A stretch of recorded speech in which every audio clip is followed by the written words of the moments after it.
पैदल मार्च करके जाएंगे। उनकी झूठ की अदालत में सत्य की बिसात पर आधारित हर सवाल का जवाब देंगे। यही हमारा संकल्प है और यही गांधी का रास्ता। भारतीय राष्ट्रीय कांग्रेस को झुकाने के लिए, हमारे नेतृत्व को झुकाने के लिए 8 साल से मोदी सरकार ने एड़ी चोटी का जोर लगा रखा है। लेकिन श्री राहुल गांधी और कांग्रेस का हर कार्यकर्ता, हर नेता देश के साधारण व्यक्ति, देश के वंचित, देश के शोषित, देश के गरीब, देश के दलित, उनकी आवाज उठाने के अपने कर्तव्य पर अडिग है और अडिग रहेंगे। हम लोकतंत्र के सिपाही हैं और संविधान के रखवाले हैं। मैं फिर दोहराता हूं, हम लोकतंत्र के सिपाही हैं और संविधान के रखवाले हैं। हम ना डरेंगे, ना दबेंगे, ना झुकेंगे, केवल चलते जाएंगे जब तक जीत हासिल ना हो जाए और हर भाजपाई हथकंडे को विफल कर दम लेंगे। भारतीय राष्ट्रीय कांग्रेस 136 साल से इस देश के हर व्यक्ति की आवाज है। हम उस गांधी के वंशज हैं जिन्होंने निहत्थे रहकर देश की जनता की ताकत के बल पर तानाशाही ताकत को, अंग्रेज की ताकत को हिंदुस्तान छोड़कर भाग जाने को विवश कर दिया था। हम उस पंडित नेहरू की वैचारिक सोच हैं जिन्होंने देश की आजादी के आंदोलन में 10 साल कारावास में बिताए और राष्ट्र निर्माण का संकल्प पूरा करके दिखाया। हम उस सरदार पटेल के उत्तराधिकारी हैं जिन्होंने आजाद भारत को पंडित नेहरू के साथ कंधे से कंधा मिलाकर एक सूत्र में पिरोया।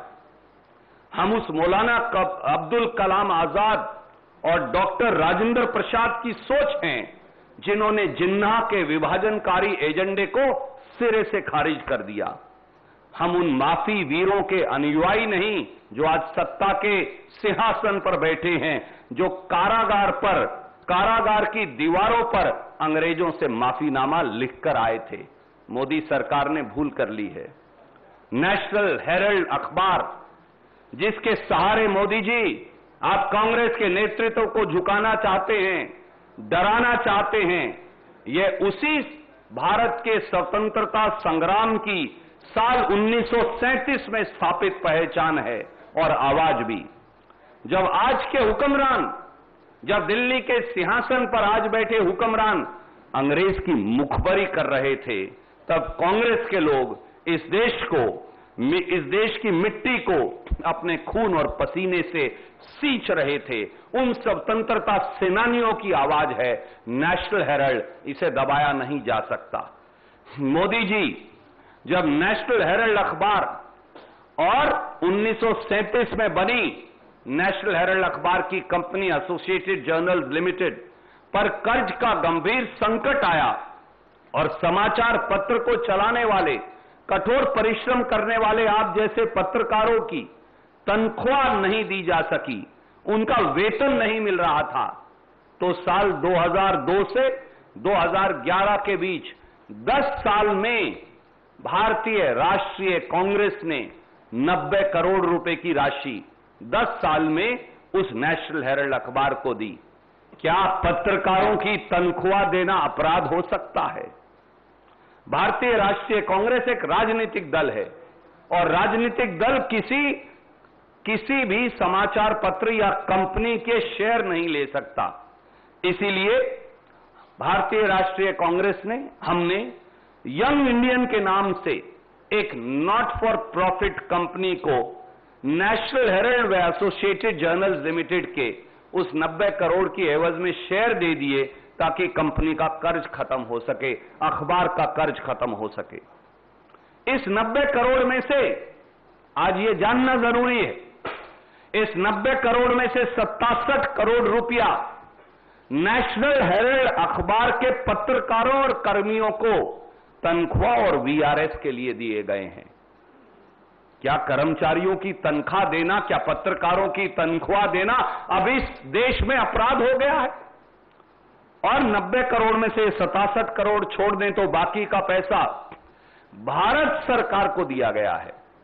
जो लीज मनी था उसके तौर पर, बिजली के बिल के तौर पर दिया गया है, बिल्डिंग के एक्सपेंसेस के तौर पर दिया गया है। क्या भारत सरकार का देय देना अब इस देश में अपराध हो गया है? हमने मोदी सरकार की तरह देश की संपत्ति जो 70 साल में बनाई थी, अपने मित्रों को औने पौने दाम पर नहीं बेच डाली। नेशनल हेराल्ड की मालिक 1937 में भी एसोसिएटेड जर्नल्स लिमिटेड थी और आज 13 जून 2022 को भी एसोसिएटेड जर्नल्स लिमिटेड है। नेशनल हेराल्ड की संपत्ति का 1 इंच न किसी को बेचा गया ना दिया गया। क्या यह अपराध है?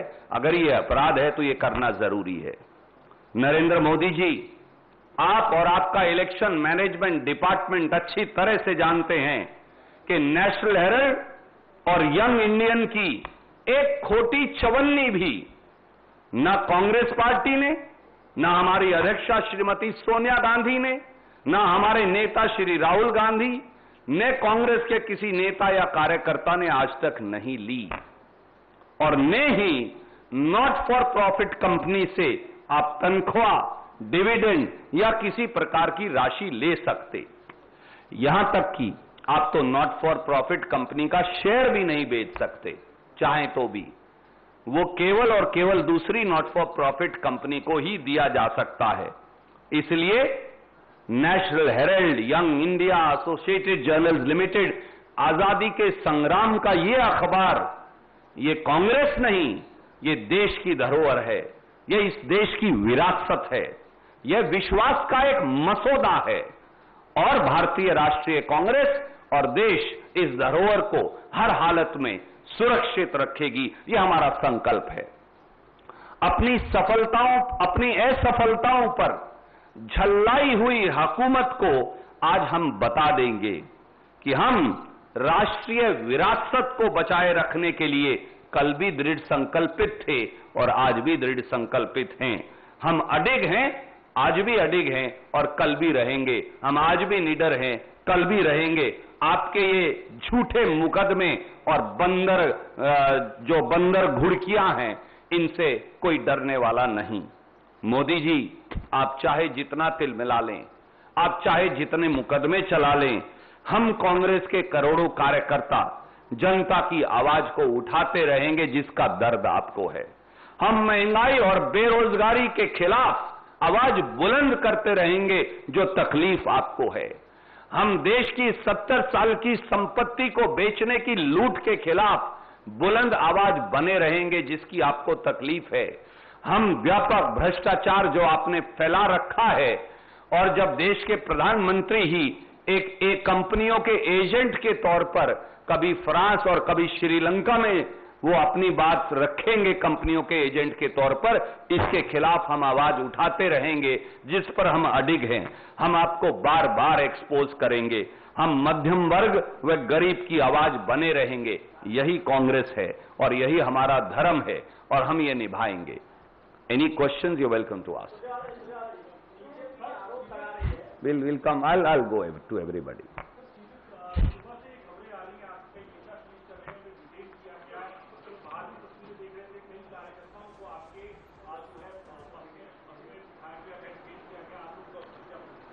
दिल्ली पुलिस ने कल रात से ही धरपकड़ शुरू कर रखी है।